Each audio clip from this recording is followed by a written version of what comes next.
আসসালামু আলাইকুম প্রিয় দর্শক, ছবিতে যে গাছটি দেখছেন সেটি ঢেঁড়স গাছ, যার বৈজ্ঞানিক নাম অ্যাবেল মসকাস অ্যাসপ্লেন্টাস। ঢেঁড়সকে অঞ্চল ভেদে বিভিন্ন নামে ডাকা হয়। ভেন্ডি, ভিন্ডি অথবা বেরি নামেও ডাকা হয়। ঢেঁড়স গাছে খুব সুন্দর ফুল আসে। ফুলের পাপড়ি দেখতে অনেক সুন্দর। আর ঢেঁড়স গাছ অল্প জমিতেই চাষ করা যায়। যেমন দেখেন, এখানে রাস্তার মাঝখানে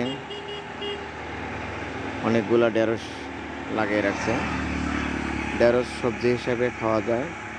এর কাঁচা যে খায় এটার সবজি হিসাবে খাওয়া হয়।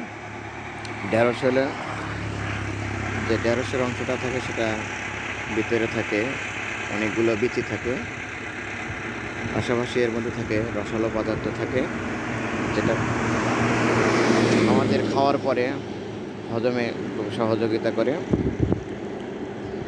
ঢেঁড়স এর অনেক ঔষধি গুণাগুণ রয়েছে, যেমন হাঁপানি রোগে ভালো কাজ করে, ক্যান্সারের জন্য অনেক উপকারী। এছাড়া আরও অনেক ঔষধি গুণ রয়েছে, আয়ুর্বেদিক চিকিৎসাও এর অনেক গুণাগুণ রয়েছে। ঢেঁড়স আসলে সহজপাচ্য একটি খাবার।